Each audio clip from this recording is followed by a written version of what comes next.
Este é um trabalho voluntário, sem fins lucrativos, que oferece livros gravados em MP3 para aqueles que não têm condições de ler livros impressos.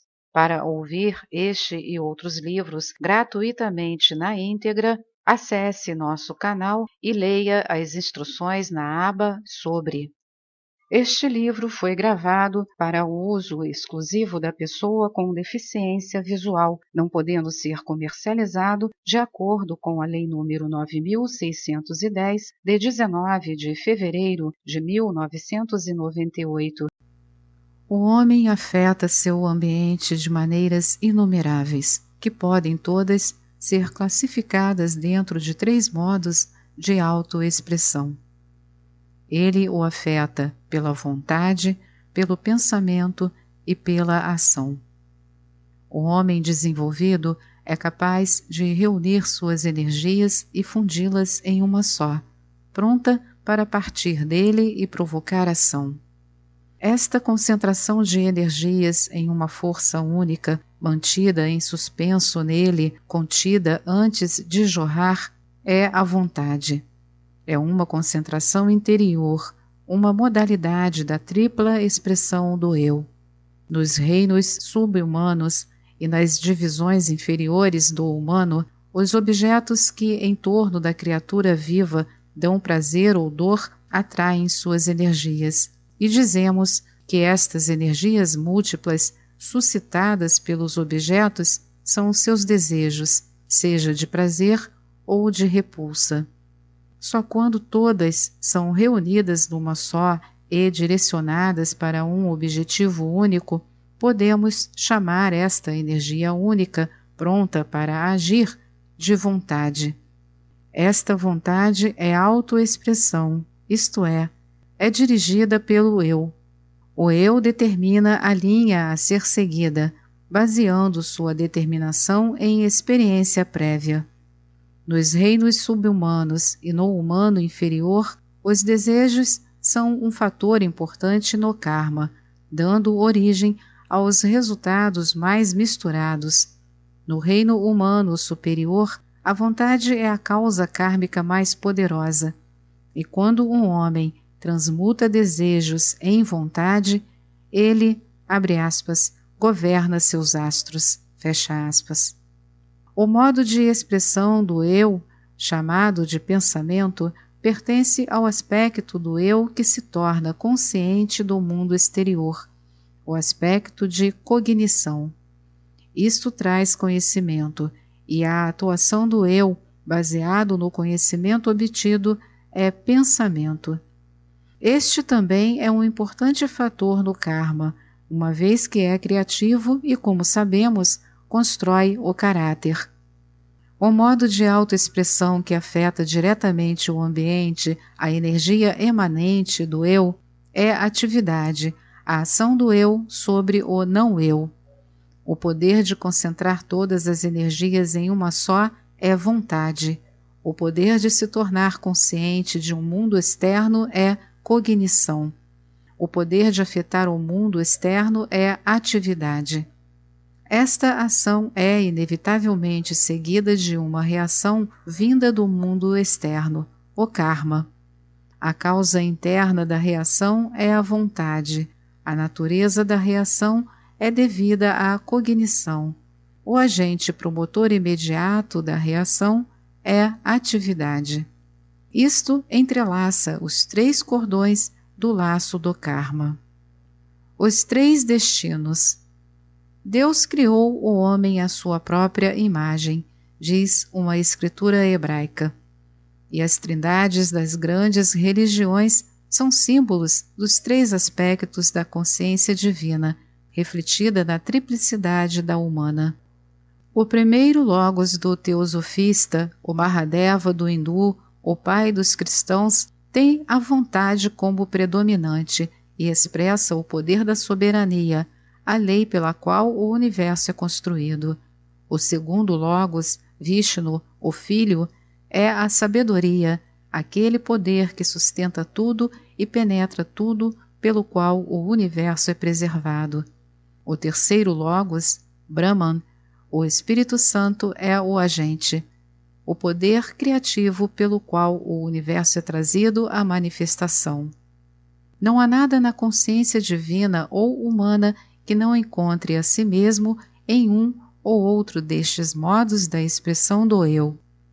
Novamente, a matéria tem três qualidades fundamentais que respondem diferentemente a estes modos de consciência e sem as quais ela não poderia se manifestar mais do que a consciência poderia expressar-se sem estes modos.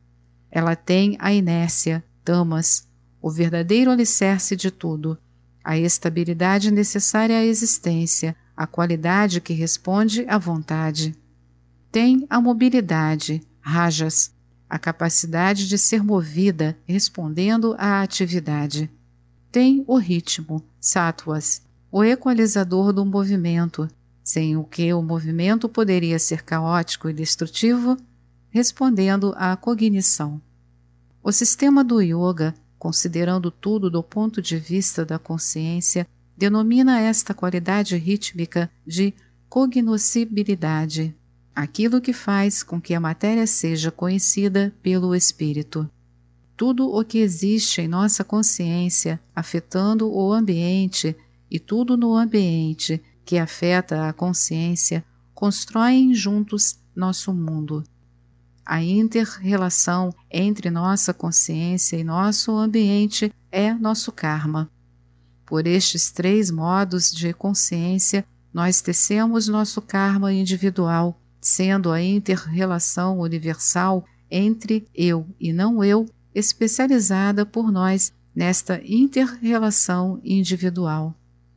À medida que nos elevamos acima da separatividade, a relação individual novamente se torna universal, mas esta inter-relação universal não pode ser transcendida enquanto existir a manifestação. Esta especialização do universal e a ulterior universalização do particular produz os caminhos eternos do mundo, a senda da exteriorização para a aquisição de experiência, a senda do retorno, trazendo de volta para o lar a colheita da experiência. Esta é a grande roda da evolução, tão implacável quando a consideramos do ponto de vista da matéria, tão bela quando a vimos do ponto de vista do espírito. A vida não é um gemido, mas uma canção. O par de triplicidades. Assim temos em essência três fatores para a criação de karma e três qualidades correspondentes na matéria, e devemos estudá-las a fim de tornar nosso karma o que queremos que seja. Podemos estudá-las em qualquer ordem, mas por muitas razões é conveniente tomarmos o fator cognitivo em primeiro lugar, porque nele residem os poderes do conhecimento e da escolha. Podemos mudar nossos desejos através do pensamento. Não podemos mudar nossos pensamentos através de nossos desejos, embora possamos colori-los. Assim, no fim das contas, a ação é desencadeada pelo pensamento. Nos primeiros estágios da selvageria, assim como na criança recém-nascida, a ação é causada pelas atrações e repulsões, mas quase imediatamente a memória entra em jogo, a memória de uma atração, com o desejo de experimentá-la novamente, a memória de uma repulsa, com o desejo de evitá-la. Uma coisa uma vez deu prazer, é recordada, isto é, pensa-se nela, é desejada, e segue-se a ação para obtê-la. Os três elementos não podem, em verdade, ser separados, pois não existe ação que não seja precedida de pensamento e desejo, e que não tenda a reproduzir-se uma vez executada. A ação é o sinal exterior do pensamento e desejo invisíveis, e sua realização dá origem a novos pensamentos e desejos. Os três formam um ciclo, perpetuamente retraçado. Pensamento, o construtor. Assim, os pensamentos atuam sobre a matéria. Cada mudança na consciência é respondida por uma vibração na matéria, e uma mudança similar, mesmo repetida a miúde, produz uma vibração similar. Esta vibração é mais forte na matéria mais próxima a nós, e a matéria mais próxima a nós é nosso corpo mental. Se repetimos um pensamento, ele repete a vibração correspondente. E já que uma vez vibrada em uma determinada forma, a matéria torna-se mais apta a vibrar da mesma forma novamente, quanto mais repetimos um pensamento, mais pronta será a resposta vibratória. Enfim, depois de muita repetição, se estabelecerá uma tendência na matéria do corpo mental para repetir automaticamente a vibração por sua própria conta. Quando isso ocorre, uma vez que a vibração na matéria e o pensamento na consciência são inseparavelmente ligados, o pensamento aparece na mente sem qualquer atividade prévia da parte da consciência. Daí, quando temos um pensamento sobre alguma coisa, uma virtude, uma emoção, um desejo, e deliberadamente tenhamos chegado à conclusão de que é desejável termos aquela virtude, sentirmos aquela emoção, sermos movidos por aquele desejo, firmemente nos dispomos a criar um hábito de pensamento. Pensamos deliberadamente em certa coisa a cada manhã por alguns minutos, e logo vemos que ela emerge espontaneamente na mente, pela atividade automática da matéria mencionada acima. Persistimos em nossa criação de pensamentos até que formamos um poderoso hábito de pensamento, um hábito que só pode ser mudado por um processo igualmente prolongado de pensamentos na direção oposta. O pensamento recorre à mente sempre contra nossa vontade, como muitos devem ter descoberto quando são incapazes de dormir em virtude da recorrência involuntária de pensamentos inoportunos. Se estabelecermos assim o hábito de, digamos, honestidade, agiremos honestamente de modo automático. E se alguma forte atração por desejos desvia-nos para a desonestidade em alguma ocasião, o hábito honesto nos atormentará como jamais atormentaria um ladrão habitual. Teremos criado o hábito da honestidade. O ladrão não tem este hábito. Daí, sofremos mentalmente quando quebramos o hábito, e o ladrão nunca sofre. A persistência em reforçarmos um tal hábito mental até que ele se torne tão forte que nenhuma força possa confrontá-lo faz um homem honesto.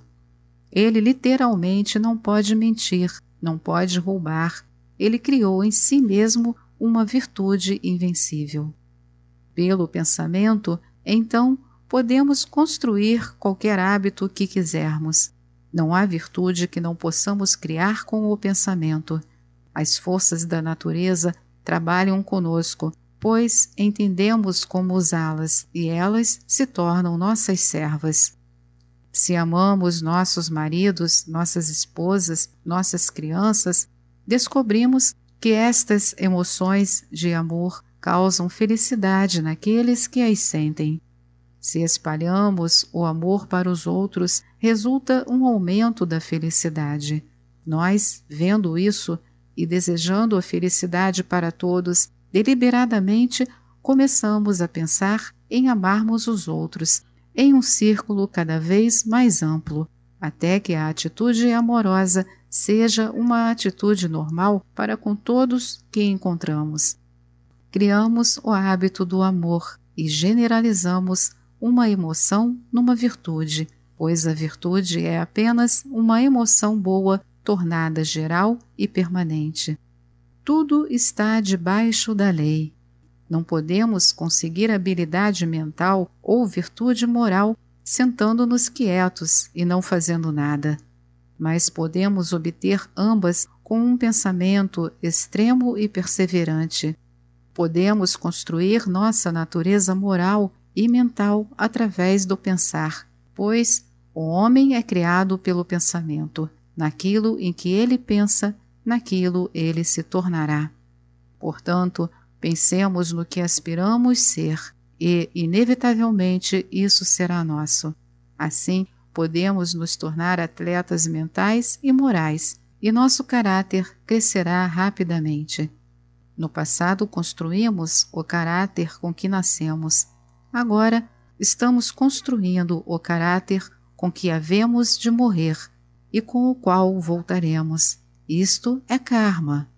Todo mundo nasce com um caráter, e o caráter é a parte mais importante do karma. Os muçulmanos dizem que um homem nasce com seu destino enrolado em torno de seu pescoço. Pois o destino de um homem depende principalmente de seu caráter. Um caráter forte pode superar as circunstâncias mais desfavoráveis e ultrapassar os obstáculos mais difíceis. Um caráter fraco é arrastado pelas circunstâncias e fracassa diante dos obstáculos mais triviais. Meditação prática. Toda a teoria da meditação é construída sobre estas leis do pensamento, pois a meditação é apenas pensamento deliberado e perseverante, dirigido a um objeto específico, e por isso é uma potente causa kármica. Usando o conhecimento e o pensamento para modificarmos o caráter, podemos muito logo produzir um resultado desejado. Se nascemos covardes, podemos pensar em nós mesmos como valentes. Se nascemos desonestos, podemos nos imaginar honestos. Se nascemos indignos de confiança, podemos nos pensar dignos dela. Tenhamos confiança na lei e em nós mesmos. Há outro ponto que não devemos esquecer. O pensamento concreto encontra sua realização natural na ação, e se não executamos um pensamento, então enfraquecemos o pensamento. Uma ação estrênua ao longo da linha pensada deve seguir o pensamento, de outra forma, o progresso será lento. Percebamos então que se não podemos melhorar agora o caráter com que nascemos, o que é um fato que deve influenciar profundamente nosso destino atual, delimitando nossa linha de atividade nesta vida, podemos, outro sim, pelo pensamento e pela ação baseada nele, modificar nosso caráter inato, eliminar suas fraquezas, erradicar suas faltas, reforçar suas boas qualidades, ampliar suas capacidades. Nascemos com um dado caráter, mas podemos mudá-lo. O conhecimento nos é oferecido como o meio de mudança, e cada um deve colocar em prática por si mesmo este conhecimento. Esta é mais uma edição do canal Livros Falados Voz Humana. Que o bem, o bom e o belo se multipliquem em benefício das criaturas.